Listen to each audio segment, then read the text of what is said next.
Hello, everybody. This is Francesco from Fattoria di Montemaggio. Welcome back. Always precise at 7:30 p.m. This is the Wine Thursday. Welcome again.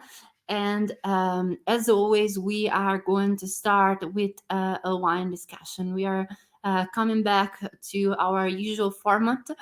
So it will be wine discussion, or at least in this case, a discussion about agronomy in English. Last week we had a wonderful opportunity to have a very nice chat, a very nice interview with a producer from a wine producer from Piedmont. They produce Barolo, and the winery is called Giuseppe Elena Winery. You can check it on Facebook if you want to know more about it. As always, I'm going to give a couple of minutes to all the people to join us. Today's argument, it's something that is super actual, and it's super important for us. We are going to speak about the awakening of the vineyard. This is something that is happening, or at least is going to happen a little bit everywhere in Chianti, and not only. Of course, we wanted to clear out a little bit this argument, but of course, first of all, before we dive into this conversation, I would like also to tell you something more about another argument that is super actual.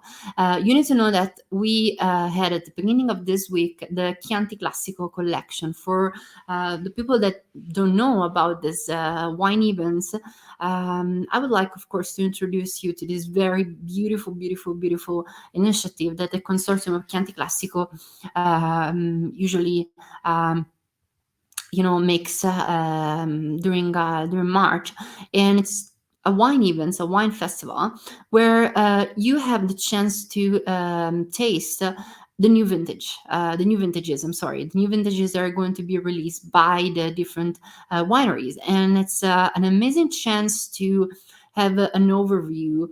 An overview about what is going to be the new different type of wine, the new vintages that are going to be released on the market during the following months. And it's super nice events. We are always so happy to participate, so thank you to the consortium of Chianti Classico, and also thank you to all the people that comes to join us for tasting. I was not there. I didn't have the chance this time to participate, but my manager, our agronomist and manager Ilaria Nicchini, was there, and probably also some of the people that are going to watch the replay, or the people that are watching now were also there. Just let me show you also one of the picture that we took there. Just let me prepare the screen just to also show you the venue. It takes place at the Leopolda in Florence, which is a very beautiful venue. As you can see, this is our manager Ilaria Nicchini, and as you can see, it's you have all the producer of the Chianti Classico consortium. You can see also down here in the background the Black Rooster, and yeah, it's a very nice moment. It's a very nice moment for the all the people to taste the new vintages, and meet the it's also very nice because you can also meet the producer and speak with them. You can inform yourself and so on. So it's a very super nice moment to, if you had the chance, of course, to participate, to get in touch with different realities, different wineries, and to learn different expression of Chianti Classicos. So this was just, of course, to update you a little bit. We wanted, of course, to tell you also what is going on with in general with the Montemaggio. Not only those lives are very informative too when it comes about the general word of wine, but it's always so nice also to be able to share with you what is actually happening at the Fattoria di Montemaggio, the events we participate to, and etc. So I would like now to show you a very, very, very, very singular picture. And then we will start our discussion about the awakening of the vineyard.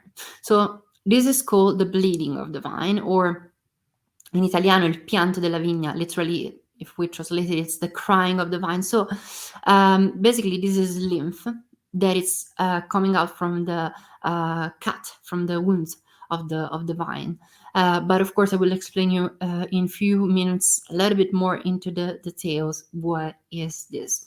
So let's start with the today's argument, and we are going to proceed step by step. So first of all, we should mention that. Just let me check. I thought we had a comment. Sorry. Okay. No. Sorry.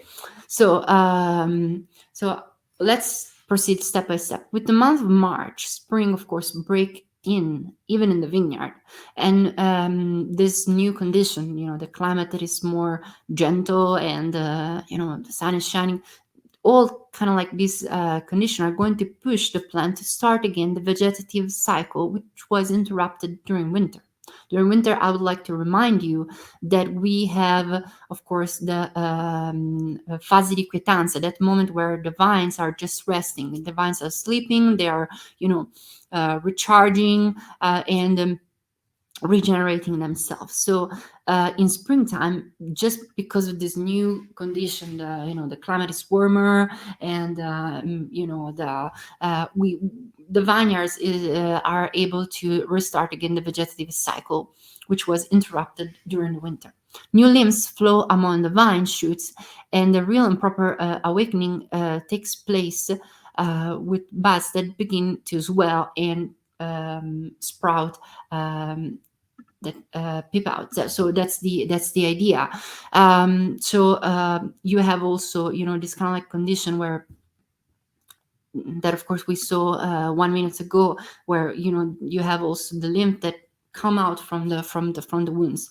So this crying of the wine, of course, is so important. Basically, you know again, it's all about springtime, when have sunshine, you have rising temperature, and you have, again, this kind of that is like coming out from the wounds. Basically, if you ever, I don't know, if you ever obsess also to, if you ever look at this phenomenon in person, it's very, very, very interesting, because basically this weeping is characteristic sign of awakening. And the phenomenon usually takes place between March and April, and it is right at the moment that start the sprouting phase of the wine. So what it is due to, generally during this the previous time, the winter time, when the plant is in a dormant phase, it undergoes a dry pruning. And of course, this dry pruning, it's as we explained also in a previous live that we made during the winter time. It's something that it's so important also to do, like a pre-selection in the vineyard, and there is a pruning, of course, in absence of leaves, in order to select the branches which will bear fruits. Being in a lethargic phase during this winter time, the plant has reduced its vital function to the minimum. But again, between March and April, when the temperatures, because again, it's all about climates, begin to rise and the earth warms up, the vine slowly resumes his lymphatic activity. So the resulting reactivation of sugar metabolism and the resumption of cellular activity causes the lymph to reactive. The lymph starts then to flow out in the areas where the pruning was done in order to heal the open wounds. So again, as I was telling you, you have like this flow out of the wounds. So if we go back to the picture, if I can share the screen again, go back to the picture, you can see that you have here this wound that, of course, it was created during the winter pruning, and you have the lymph that is just like coming out. Usually, they say it comes out every 30 seconds. It's very, very, very interesting, phenomenon. Just few days, usually just last few days, but it's super, super, super, super interesting. So let's try now to say something more about this moment, and spring is a fervent but delicate period, I would say, in which wine has to find its balance within a climate which is still changing. Also, that's something important, for the people that already knows. You know how much is difficult when you have frost or drastic change in terms of temperature, in terms of climate. It's always very, very it's a very delicate period, the springtime, and sudden frost or anomalous hot weather are enough for the vine shoots to develop in a anomalous way, causing imbalances which can even compromise the vintage. Of course, this is something that we need also to clear out. Not always when you have a very difficult vintage, then of course you're going to have a bad wine. Actually, if you know how to, if you know how to work and adjust your approach in the vineyard, you're going probably also to obtain a superior quality. I mean, I was thinking, for example, 1997. 1997 was a very difficult vintage from the climatic point of view, but then we had a very, very, very well-structured wine. In general, in Chianti Classico, I'm saying a very well-structured wine that was super, super capable of aging even for a long, long time. And it was very, very, very high quality in the most of the case. So not always is the case, but, you don't want to have, of course, any kind of risk. So, of course, when you have some kind of like frost or whatever problematic, it could be very difficult. So let's try now to understand what is happening literally during the vegetative awakening. Again, I don't want to be repetitive, but it's all about temperatures that are rising up and the warming of the soil, the circulation of the lymph, as we said in the vine, starts again. And on the fruit heads selected with the winter pruning starts the swelling of the buds, which begin to develop and grow new shoots, which will produce grapes. So what are now the practices that are needed to be adopted in the vineyard in order to favor spring vegetation? So this is something very important, because as we always say, as we always mention, you have a constant work to do, even when it comes about selection. You cannot do you cannot just do selection during harvest time. That's not possible. You're not going to create good quality. So it's something that you need to do also now. It's not the only activity you should do, but it's one of the necessary one.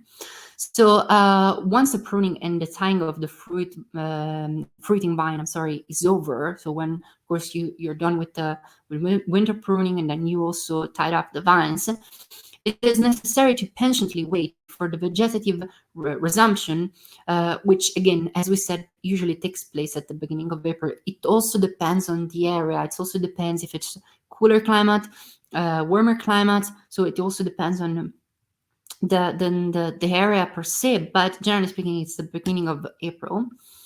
And at this point, the first operation will be the checkering, the scacchiatura, which consists in the elimination of all the excess sprout that would create competition with the others, reducing the vegetative thrust of the plant. With this fundamental operation, we will also define the productive load of the plant, therefore immediately determining the quality of future grapes. So, in simple words, the less you have on a plant, the less grape you have on a plant, the higher will be the quality, your quality of production. So you need to be very careful during selection. Again, that's the reason why I told it's so important for us. I'm sorry. So what are the climatic risk of this season? Of course, frost, prolonged cold, early heat. We already said this is a massive, huge topic. Everything that could create an unbalanced situation in springtime could drastically compromise, um, all the vintage, and dramatically compromise all the vintage. So the greatest risk in spring is due to late frost, of course, which happened, by the way, last year during 2021, which can occur when the vegetative growth is still late, when young buds are already growing but still tender and too delicate. Indirectly, abnormal heat and also late winter temperature above average, are also a potential problem, as they stimulate the anticipation of the vegetative cycle and the greater susceptibility of the plant to the risk of frost, as well as possible water stress of or future heat stress. That's are all things that are all very, very, very problematic. So of course, this is not something that is under your control. Again, the idea is that you cannot fight the climate, but what you can do is that you can adjust the approach you have in the vineyard, understanding what of course is happening from the climatic point of view, from the needs of the plant in itself. I was again talking with Matteo Elena, barrel producer from Piedmont.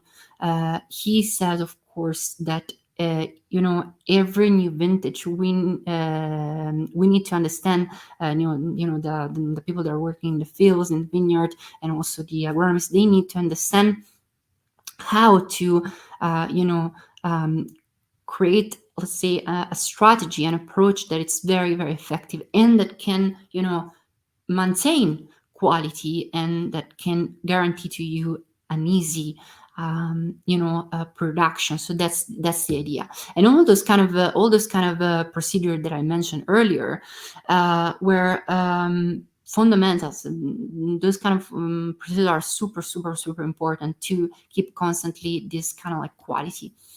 So that's super, super important. So again, it's not only frost, even abnormal heat and late winter temperatures above the average are also potential problems, because everything will be anticipated. So the vineyard will be kind of like confused, if I can use this term, and everything will start immediately, and it will be super, super, super, super difficult. So this is something that, again, it just give you a little like update about what is going to happen, or in some part of Toscana and Chianti Classico in Italy, but also again France. I mean, is happening now. I mean, a little bit everywhere during this month of March and April. You are going to have this kind of like situation in the vineyard, and you're going to see the weeping of the vine, the crying of the vine, the bleeding of the vine, whatever you want to call it. And then of course you're going to have the budding. So that's something so, so, so important. Everything start now. The real game starting now, and of course, if you had the chance to do a very good selection, and let's say good pre-selection during the winter pruning, of course, everything it's easy now, or at least easier. But anyway, you have to be super, super careful. And the scacchiatura, the checkering, it's also super fundamental to maintain quality, to reduce the number, the load on the vines, and it will be super relaxed after, and the production will be a little bit reduced, and you will maintain great quality. So for today, it's everything. Actually, I wanted also to have a small toast with you, of course, in honor to the springtime, because finally, of course, we have longer days. The sun, it's usually shining, and the temperature are a little bit more, say, nice, and a little bit nicer. I'm sorry, and it's starting to be beautiful again outside. So it's probably the best thing you can do now. It's just to go and take a walk in the woods, in the nature, why not also in a vineyard? And about that, of course, if you're interested, of course, in visiting a vineyard and, you know, taste some wine, we are, of course, going to be always available on appointment for wine tours and tasting. So if you're interested, please just let us know, send us an email, check our website. We have, you can find there, of course, there's a page that is dedicated to wine tours and wine tasting. So for today, again, it's everything. Let's of course have a toast together. Today I'm drinking the Riserva Chianti Classico 2014, which is a very, very, very phenomenal wine. I mean, it's a very mineral kind of Sangiovese, very well structured, very, very, very well structured. But anyway, you have also this kind of like super fine and elegant, an elegant bouquet, and very vertical wine, very mineral, very fresh. And you know, it was also the vintage. That vintage, by the way, was a little bit difficult. 2014 was a little bit difficult, but the wines, after a few years of aging, started to reveal themselves in an amazing, beautiful, beautiful way. So thank you so much. And of course, see you next time. Cheers. Ciao.